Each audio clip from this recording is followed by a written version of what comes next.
All right, so what was it? Visiting the things in different orders, right? So enter stuff into your tree, then click one of three buttons, visit in order, post order, pre-order, and then it should fill a thing with text views in that order.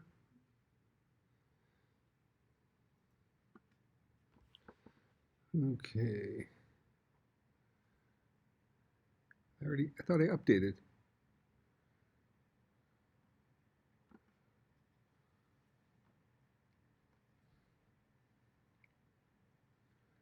Oh, I guess I had to update Gradle for this project to go to that next dealio.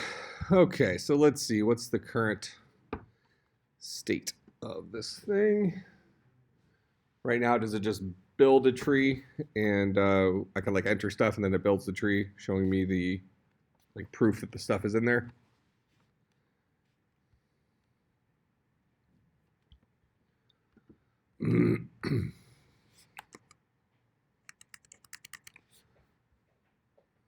Okay, so I can do like 1, add tree, 5.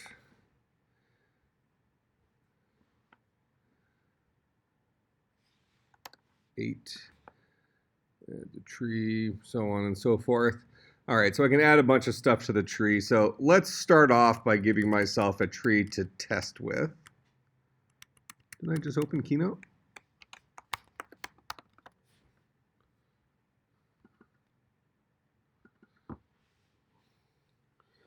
All right, so this tree, in order to get the elements into this tree in this order, the first thing we would have done is add in a 10. Then we would have added in a 9, that would have gone to the left. Then we could have added in a 13, that would have gone to the right. Then we can add in a 6, that will go to the left.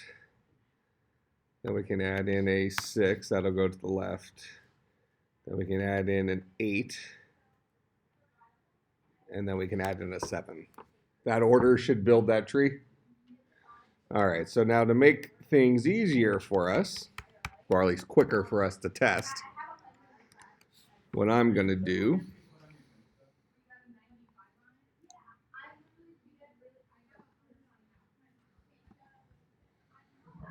is open up this dude. And what I'm going to do here is I'm going to, just to make things easier to test, I'm going to put the text in here as that guy. So a comma delimited list of stuff. That's going to be my default text. And when I say add to tree, I'm going to actually parse that. That way I can add a whole bunch of stuff at once, because I'm guessing that it was probably pretty tedious to keep typing in the same tree over and over and over and over and over and over and over again. All right, so I'll just go into my code for add to tree, which is going to be inside of main activity. So here's the add to tree button pressed. So it's just saying as long as there's stuff in that list. Now I'll ask the question, so it can operate on either mode. I'll ask, is there a comma in there? If there's a comma in there, I'll treat it as a comma delimited list. Otherwise, I'll assume it's a single value. Okay, so I'll go ahead and ask the question if, let's actually do this. String value is equal to this dot input et dot get text dot toString. So that's the stuff that's in the box. Now I want to know if that guy has a comma in it. How do I check to see if a string has a comma in it? Based on what you know already.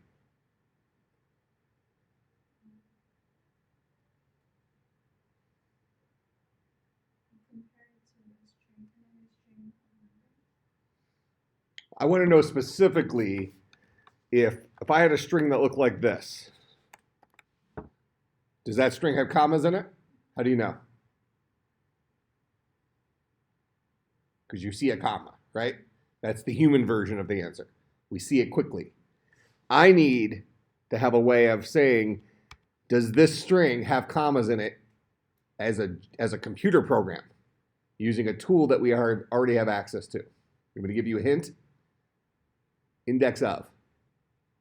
How can I use index of to determine if there's a comma in that string? So if I look for a comma in a string and it gives me a -1, what does that mean?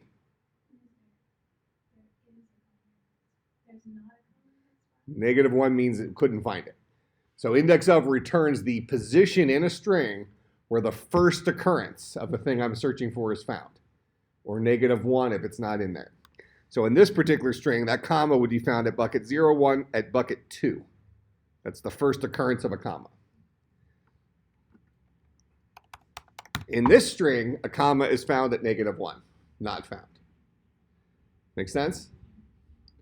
So we'll ask the question, if value.index of, comma,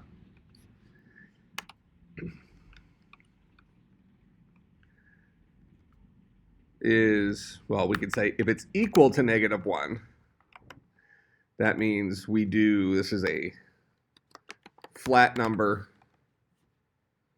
do the original stuff.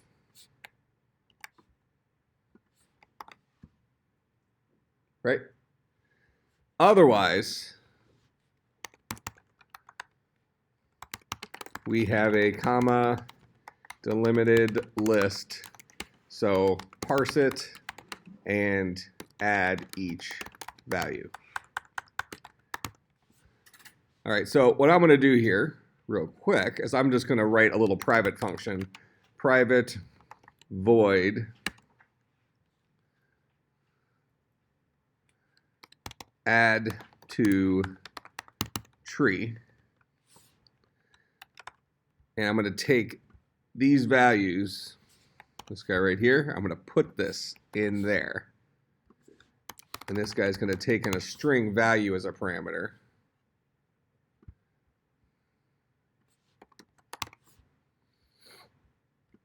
And he'll parse that value, add it to the tree, and update the tree count. So now we can say we're going to add to that tree in here. This dot add to tree value.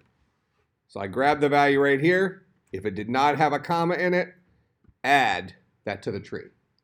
What is that? This is the same code I had before. So we'll convert that value into an integer, add it to my tree, update the tree count. If I'm in this else, we have a comma delimited list, so I want to parse it and then call this function over and over again, multiple times. So if I have a list that looks like that, how do I split that into the individual integers?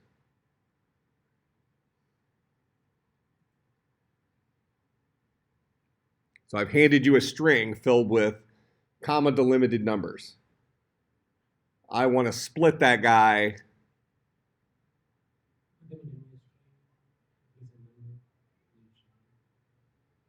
Well, but it's a string that looks like this. The whole string looks like this. And I want to get out of this a 10, and then a 9, and then a 13, and then a 6, and then a 6, and then an 8, then a 7. I want to get those individual values out of that. What tool do I have available to me that can turn a string into a list of numbers? Or at least a list of strings. Parse turns a string to an int. I want to split this string up.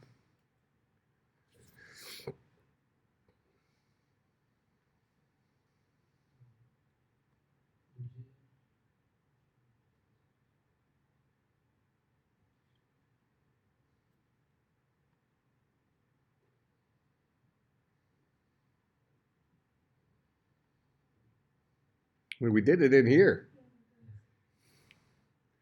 It's related to the shunting yard algorithm, right?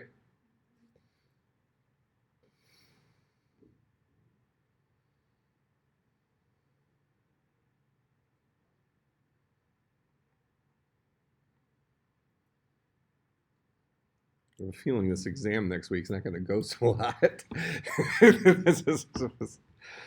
Ay, ay, ay. String tokenizer? String tokenizer will do it. That'll split it up. So we can say string tokenizer, st is equal to new string tokenizer, and we'll pass this guy our string, which is value. And I'm going to go ahead and bring in string tokenizer. Okay, and we're going to tokenize this guy on commas. That's the delimiter we're tokenizing it on. So notice here I have some spaces, right? So this is actually going to give me a 10 followed by space 9, where I don't want that to have a space in it. So as I go through here and I get each token, I want to, how do I, if I have a string that looks like this, how do I get that out of it? So if I have a string that has a bunch of spaces on either side of the actual value, and I want to get it down to a string with no extra spaces, what tool do I have for doing that?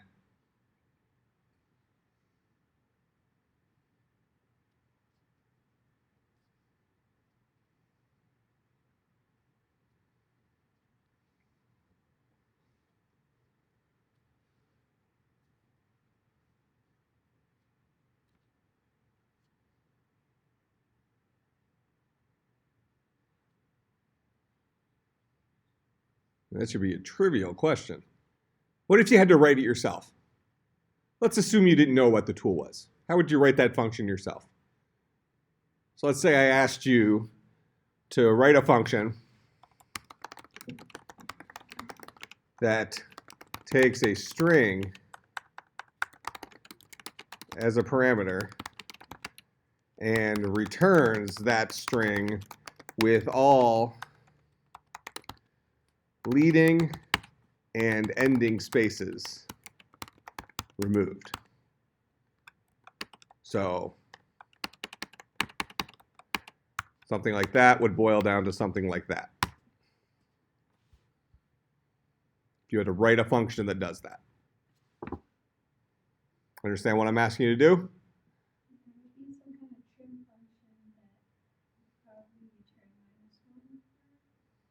Trim function that returns a -1.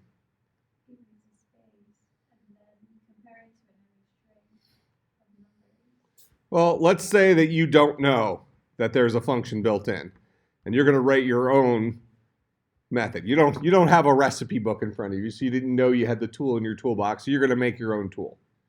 So you're going to write a function here that takes a string and it manipulates that string to give you an updated string. Make sense? What I'm asking you to do? All right, everybody take out a piece of paper and write this function and put your name on it.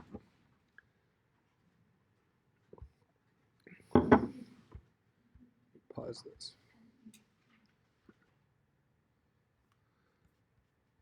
All right, so we're going to write a function that's going to go through. It's going to take a string as a parameter. So, and it's going to return a new string. So this guy will return a string. Let's call this guy TrimString. Take a string as a parameter. And whenever we're working with strings, we always build a new string. So we're going to have a string answer, start this off as our empty string. And we're going to go through potentially all the buckets in S. And we're going to ignore any leading spaces. So we first need to burn past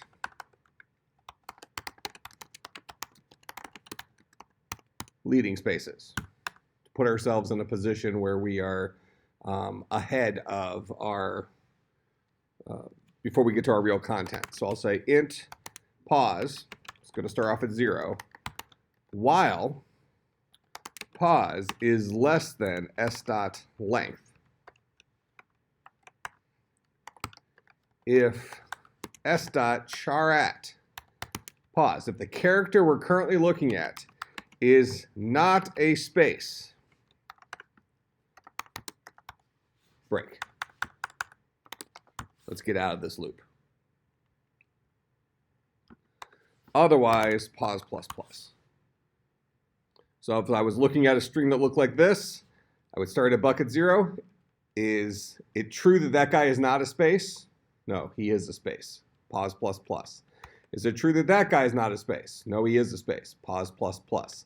Is it true that that guy is not a space? No, he is a space. Pause plus plus. Is it true that that guy is not a space? That's true. That's not a space. So we break out.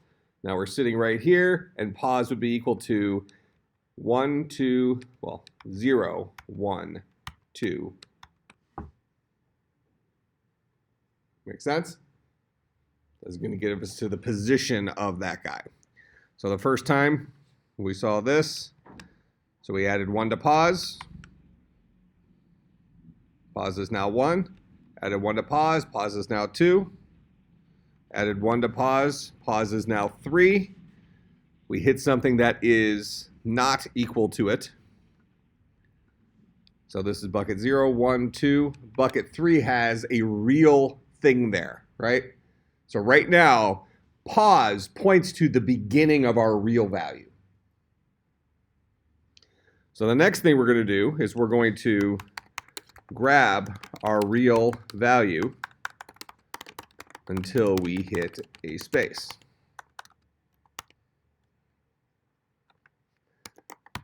So while pause is less than s.length, if s.char@, pause, is equal to a space, break. As soon as I hit a space, I'm done.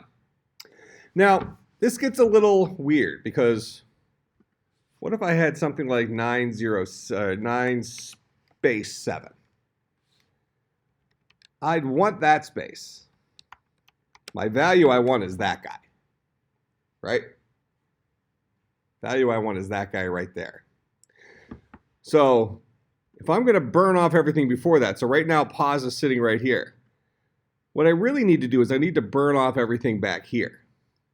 So I can start at the end of the string and start moving towards the beginning of the string until I finally hit something that's not a space. And then I know those are my 2 pieces. Make sense? So we might call this guy start pause. Or we'll leave it as pause. We don't have to change it a bunch of places.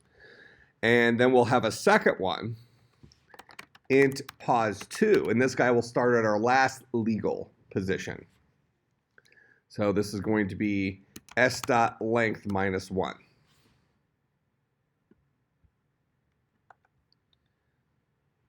So while pause 2 is greater than or equal to 0,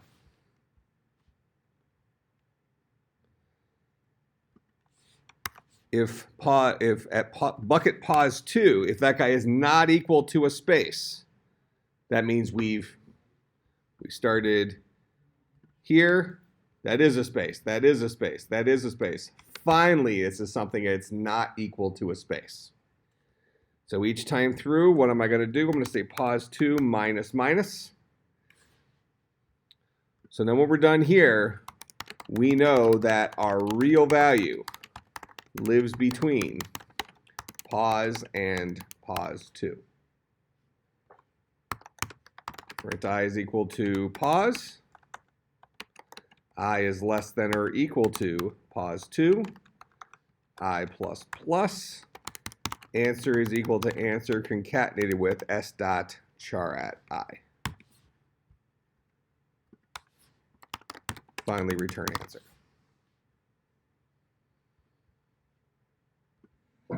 Figure out where our value starts. Figure out where our value ends. Grab everything between those 2 values.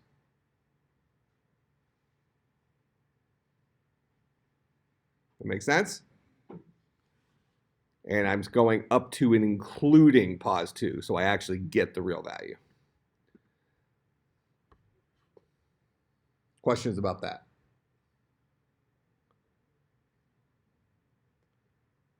So, not terribly difficult, but a little tedious to write that. I mean, if you break it into individual pieces, do your baby steps. This is where I'm going to store my answer. Where does the beginning of my real value start? Where does the end of my real value start?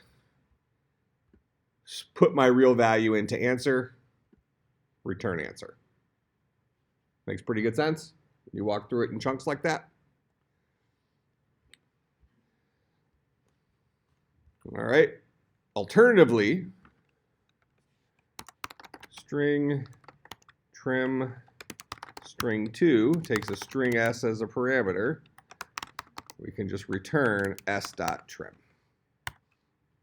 That does the same exact thing. This is the built-in tool that trims the spaces from the beginning and the ending of a string. Make sense? All right, and we've seen this guy before, right? What's the tool that we forgot? All right, but even if we forgot the tool, that's fine. We could still write it ourselves. Not like the end of the world, but tedious. All right. So let's go down here. Add to tree button pressed. If we do not have a comma, just add to the tree.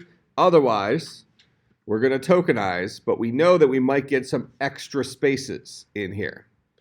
So that means that for each of our tokens, we need to trim it before we tell it to add to the tree.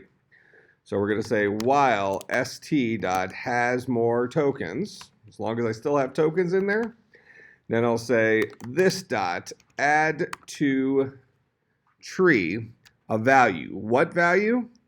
st.nextToken.trim. The trimmed version of the next token.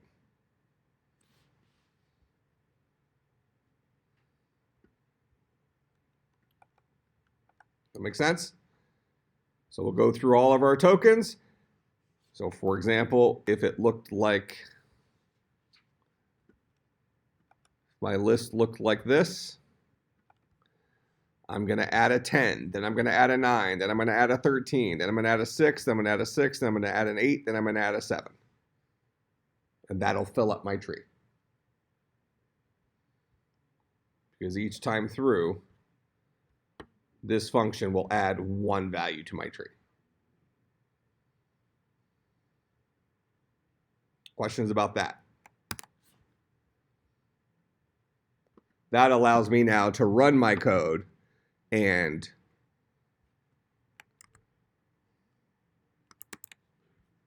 quickly fill my tree. There's my tree with 7 elements in it. Make sense? So now I should be able to use my buttons here more easily for testing because I don't have to spend all this time entering my tree elements in. Okay? So now let's write our function for each of these. Let's do in order first. So in order says that we visit the node first, then the left side, then the right side. Right?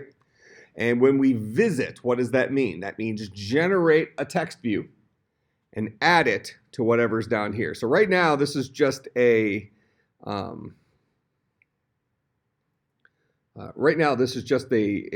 single text view. I want to have like a collection of text views. So I'm going to need to have a view group down here, probably a vertical linear layout for me to throw text views into. So let's go ahead and put that into our code. So down here, I have a scroll view already, and here's my output view group. So we already put that in there. So we put that in there last time. All right, so let's make sure I have programmatic access to my output view group. So I'm going to say private view group output VG. Yeah, it's spelled out. Output ViewGroup.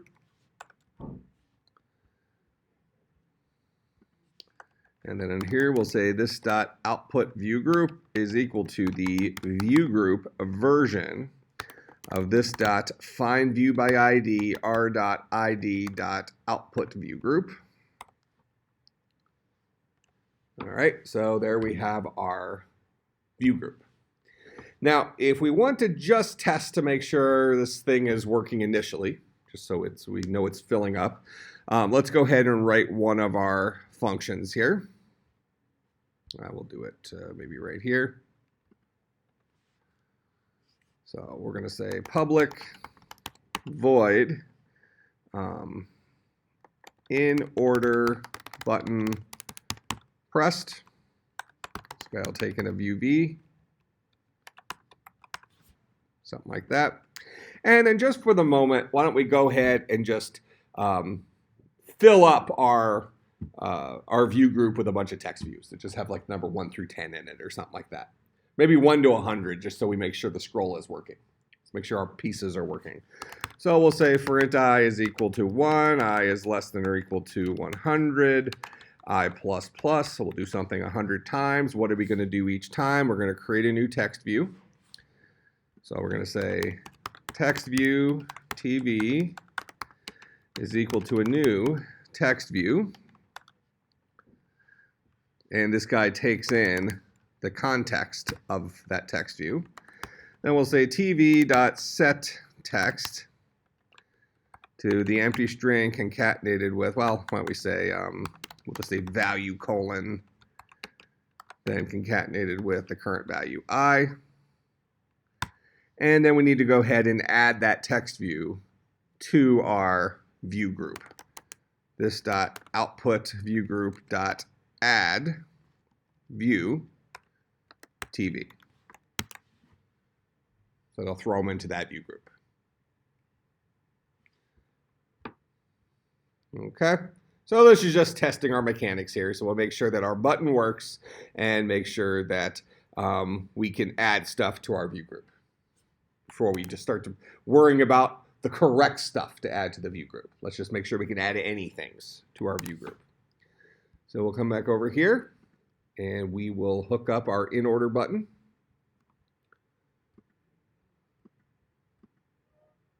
In order button pressed right there. Go ahead and hit play, and now when we hit that button, we don't have to fill our tree first yet because it's we're just filling up the numbers 1 to 100. So there's in order, and there's all our values.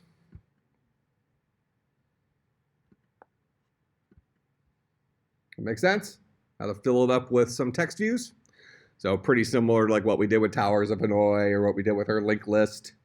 We filled it up with stuff so we can see it. Okay. So now we want to make sure we fill it up with the right stuff. So that is when we first add stuff to our tree and then we click in order, we want to make sure that it actually traverses our tree in order.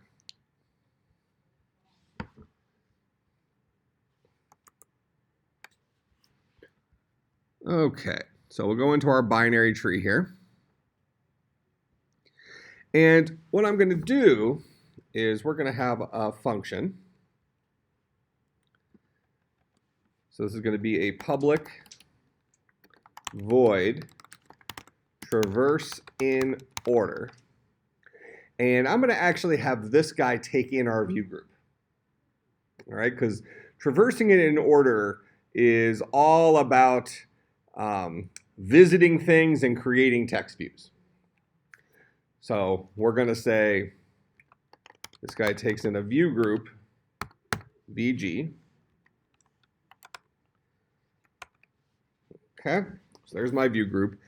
So now we're going to start at our root node, and we need to be able to visit a node in order. So we'll go ahead and go to node, and we're going to teach a node how to visit in order.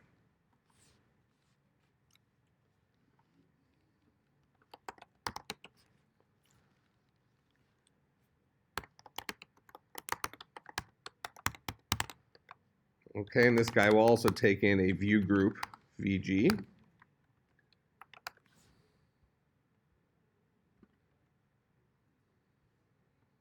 Okay, so that's the guy that will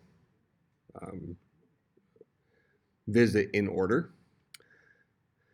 So now, and let me just check something. Do we already have a singleton in ours or not? We don't. That's okay.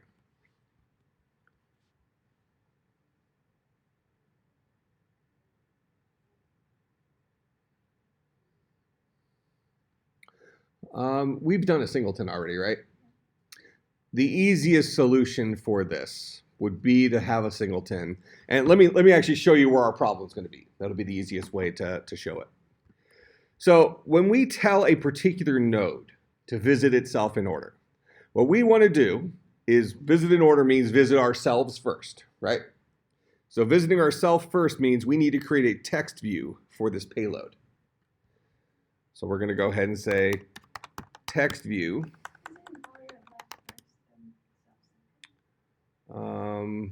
That's pre-order.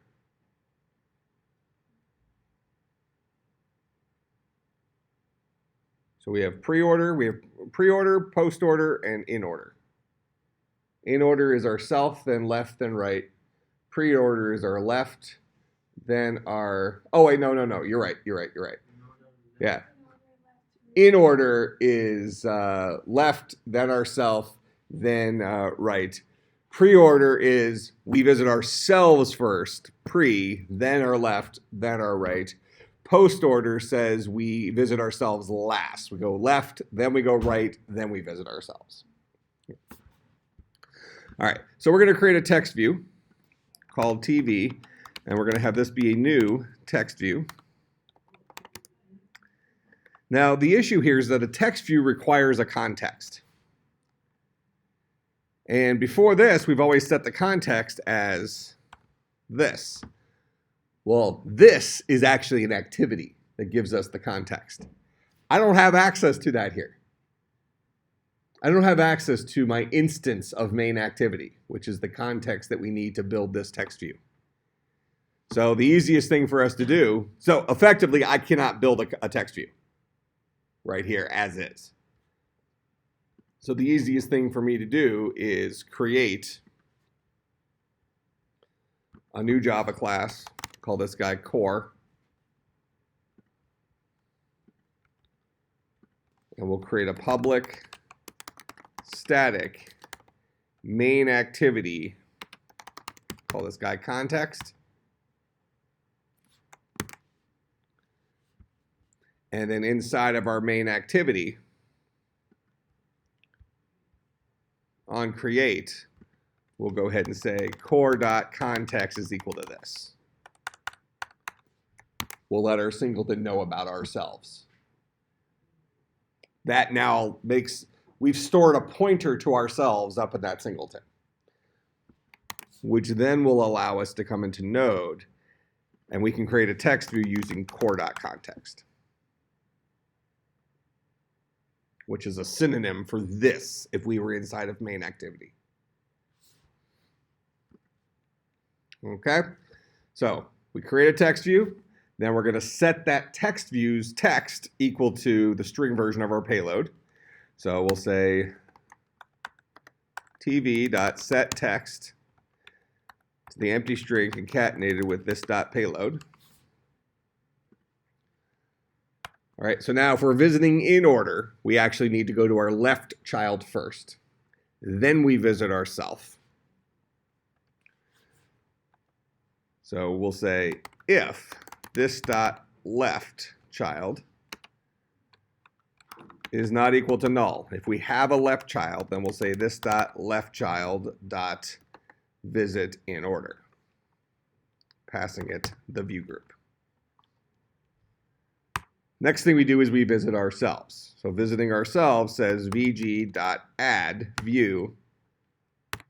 TV, the text view we created. Then we visit our right child. So if this.right child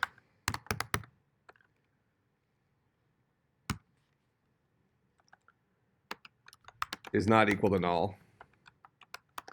This dot right child dot visit in order, VG.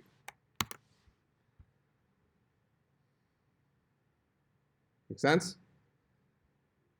So if it makes you happier, we can move that logic here.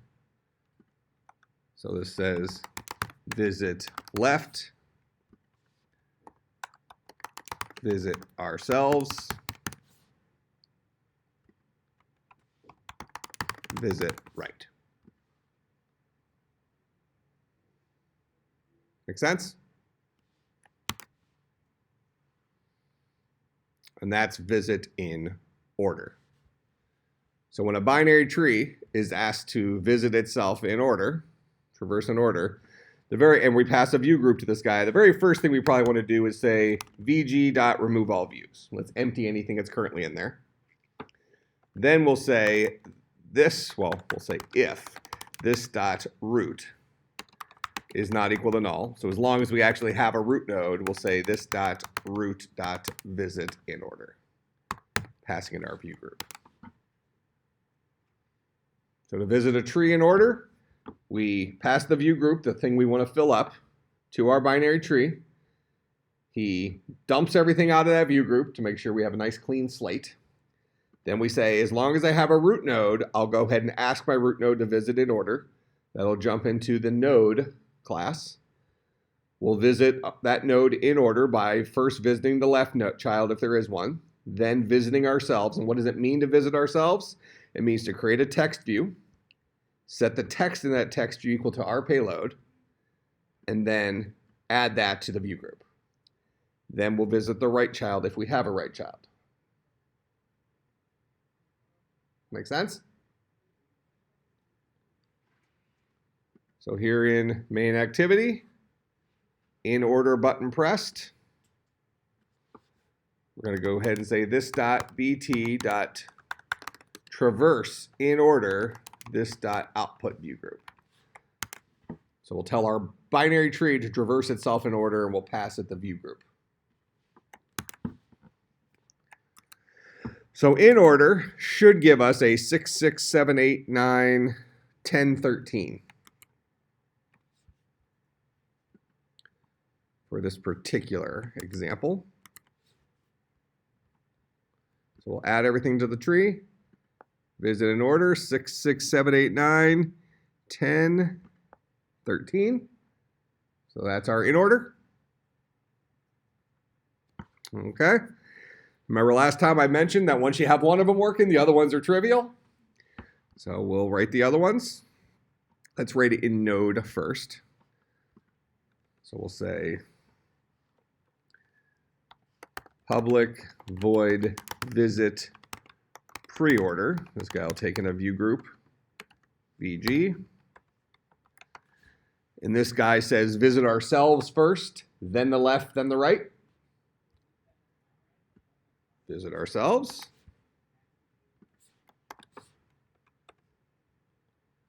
Then the left.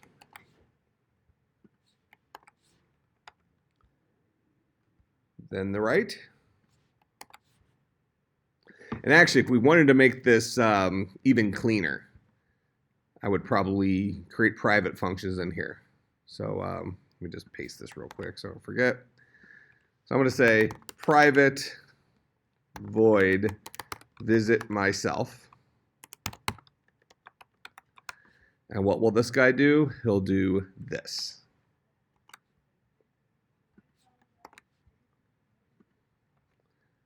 And he'll take a view group.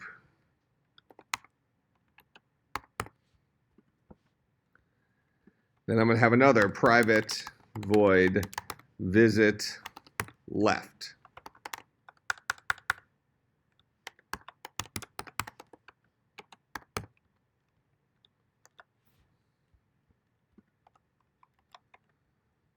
And he will do the logic for visiting left. Then we'll have private void visit right.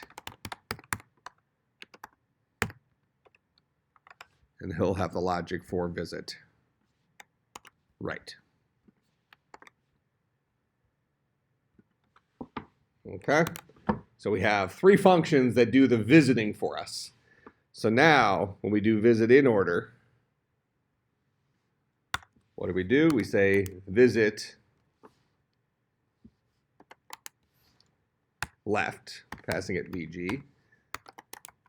Visit myself, passing it VG. Visit right, passing it VG. That's visit in order.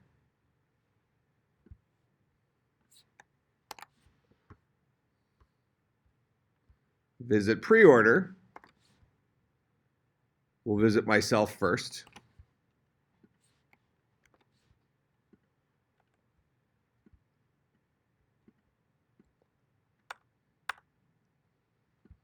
And I'll put this down with the other one.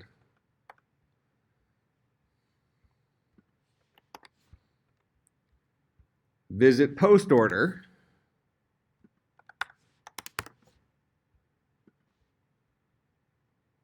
We'll visit myself last. Pre-order says visit myself first, then left, then right. Post order says visit my left, then my right, then myself. In order says visit my left, then myself, then my right. Back into main activity. Actually, let's write it in binary tree real quick. So traverse in order, traverse pre-order,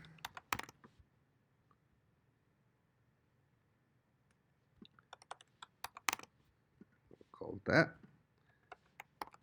traverse post order,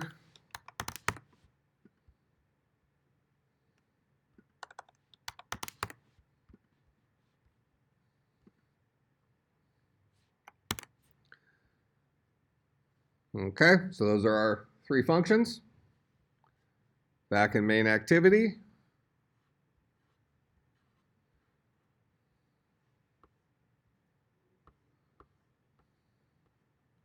Here's our in order button press. So we're going to create two more. What happened there? In order button pressed. This will be pre-order button pressed.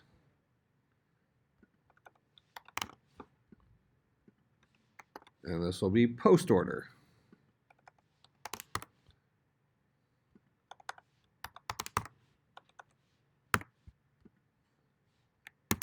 All right, so those will be my three functions that listen to my buttons. Go into activity main for pre-order. Here's our pre-order button pressed. For post order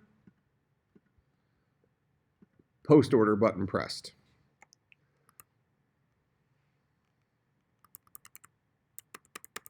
Let's go ahead and run this.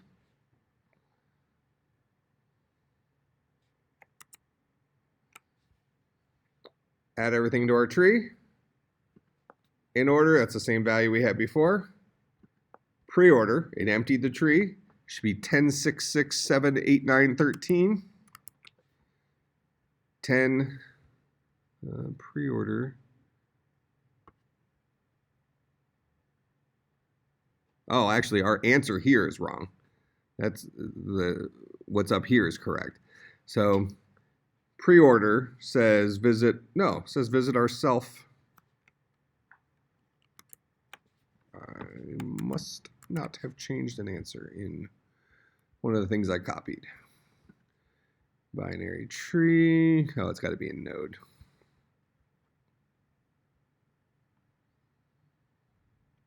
Visit myself, that does that. Visit left, visit right. Pre-order says visit myself, then visit left, then visit right. Post order says visit my left, then visit my right, then visit myself. In order says visit my left, then myself, then my right. That looks correct. Binary tree. In order is in order. Pre-order is pre-order. Post order is post order, and I click the button for pre-order, right?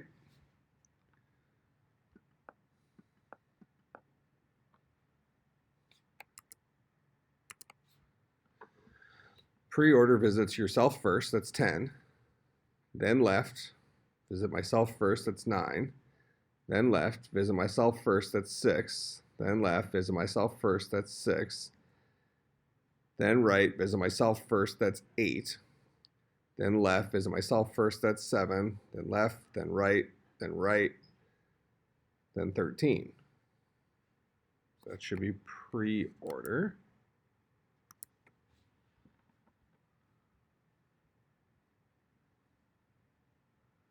Visit pre-order on the root node. Pre-order says visit myself, then visit the left, then visit the right.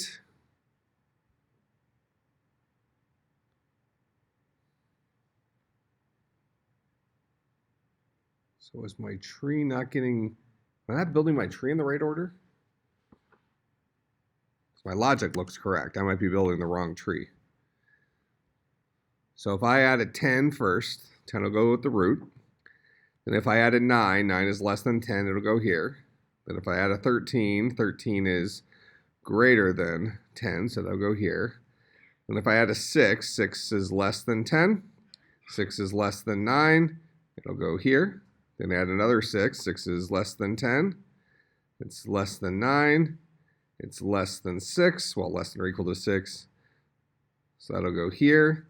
Then add an 8, 8 is less than or equal to 10, it's less than or equal to 9, it's greater than 6, so that's going to go here. Then I add 7, 7 is less than or equal to 10, it's less than or equal to 9, it's greater than 6, it's less than or equal to 8, so there's our 7. So that should be the correct tree. 10, 6, 6, 7, 8, 9, 13.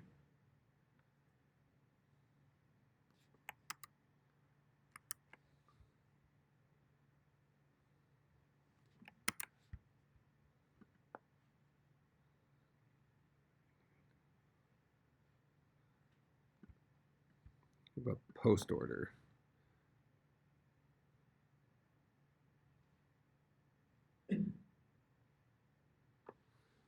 Post order seems off as well.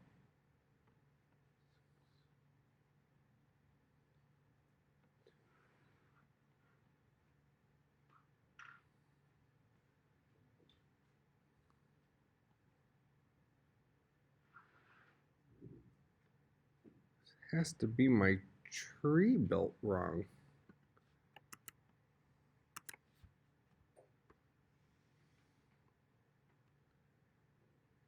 Visit left says if I have a left, visit my left child in order. Oh, hold on. No, this is definitely a problem. We're always visiting in order. Always. So really, when I tried to simplify this by breaking into 3 functions like this, I actually broke it.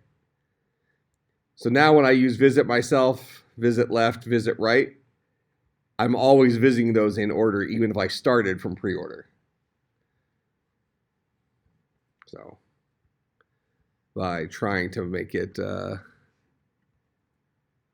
simplified there, I think I could say visit myself in its own group. That guy doesn't do any of the other special things. But visit left needs to be different depending if I'm doing pre-order or post-order. So here's visit left, and this is pre-order. Here's visit left in post-order.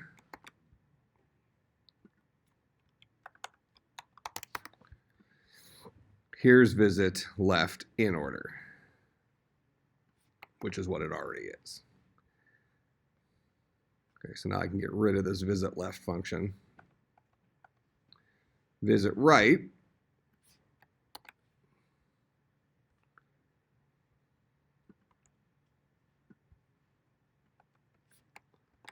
This is pre-order, so I need to visit pre-order.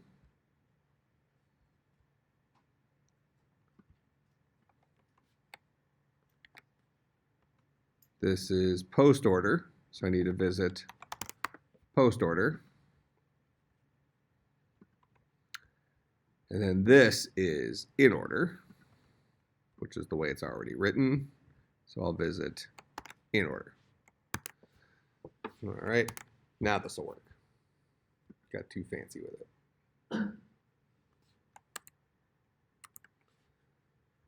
Fill the tree. There's my in order. It looks good. There's my pre-order. 10.9.66.87.13. 10.9.66.87.13. And then here's my post order, 678.69.13.10. 678.69.13.10.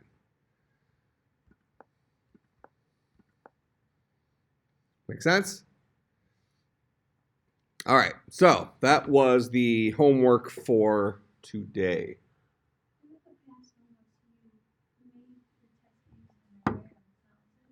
Say this again? Yeah.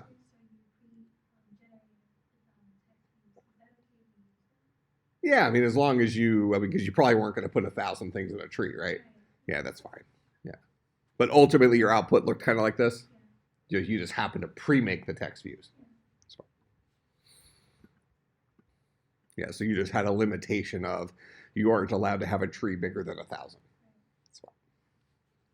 I think that's a reasonable limitation since you probably were not going to click add to tree 1,000 times, and you probably were not going to paste in a comma delimited list of 1,000 elements. I think it's a reasonable assumption. All right, other questions?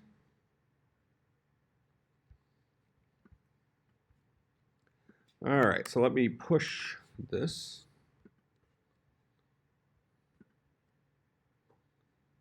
Let's commit changes.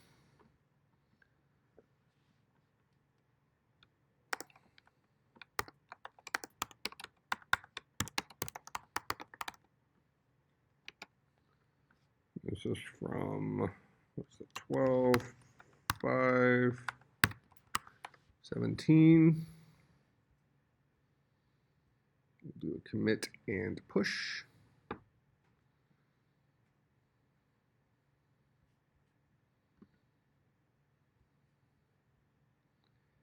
And then push. All right, it's up there.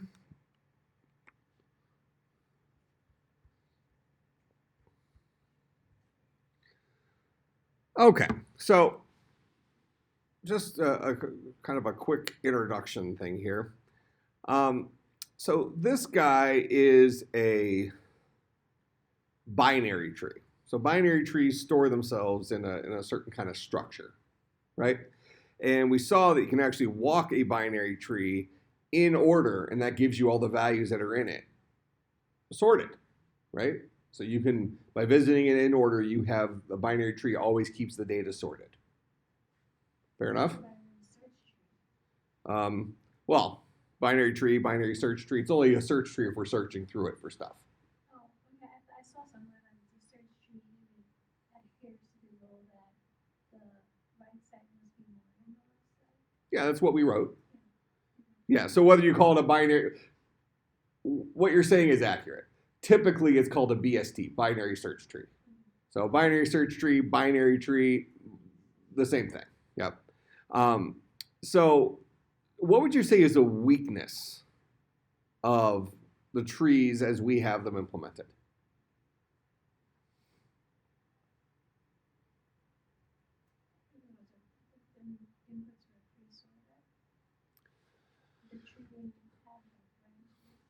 Now, when we search this tree, right, we could do we could look through everything in order. We can look through everything pre-order. We can look through post-order. Then there's another kind of approach. We can say we can look at a depth first search, or we can do a breadth first search for how we search it. This is how we can traverse it, which allows us to get some ordering out of it. But if we're going to search it, a couple different ways we can look at searching it that tries to give some efficiency. So let's say I'm doing a depth first search initially. So depth first search is going to go all the way down and visit the 6, bounce up, bounce down, visit the 7, bounce up, try to bounce down, visit the 8, visit the 6. So this is a post order. So depth first is a post order visitation. Make sense? All right. So let's say the value I'm looking for is 13. Or let's say the value I'm looking for is found over here somewhere. Okay. And let's say that we didn't have these rules where one side needs to have values that are greater than the other side. So I basically just have stuff stuck in a tree and I'm trying to traverse it efficiently. What would happen if the left side of my tree was 500 stories tall? Just exaggerated here. And the right side of my tree was 2 stories tall. And the actual value I was looking for was on the right side of the tree. What would be bad about that? Take longer, because my tree is too lopsided. So would you say that if we want to give an average search time, that having our tree balanced, that is the left side and the right side, are relatively similar in length, maybe within 1 floor difference? Is that going to give me kind of the best average search time, regardless of whether the value's on the left side or the right side? Presuming I'm searching for values on the left and the right side relatively equally in terms of how often I'm searching for them. So keeping a tree in balance can then be beneficial. Well, depending on the order in which you put stuff into a tree, might a tree get out of balance pretty easily? Like from this tree right here, what if I added a 1? Where would that go? All the way to the left. What if I added another 1? All the way to the left. What if I had another 1? So I could add 200 ones, and I would have a very off-kilter tree, right? So with 200 additions, my right side did not change at all, but my left side became significantly taller. So what we need to look at is how do we modify a tree such that and we're only going to go so deep with this because I want to look at something else today too, but we want to think about what does it take to keep a tree in balance? And how do we determine if a tree is out of balance? So I mentioned a few minutes ago that this tree, a tree is in balance if its left side and its right side are within 1 of each other in terms of height. So if we say the left side here has a height of 1, 2, 3, 4, and the right side has a height of 1, is that within 1 of each other? No. So this guy's out of balance. So first thing is being able to determine if you're out of balance. Second thing would be how do we fix it? All right, so let's take about a 10-minute break, and then we'll come back and we'll talk about detecting out of balance, and we'll talk about fixing out of balance, and then we'll go from there.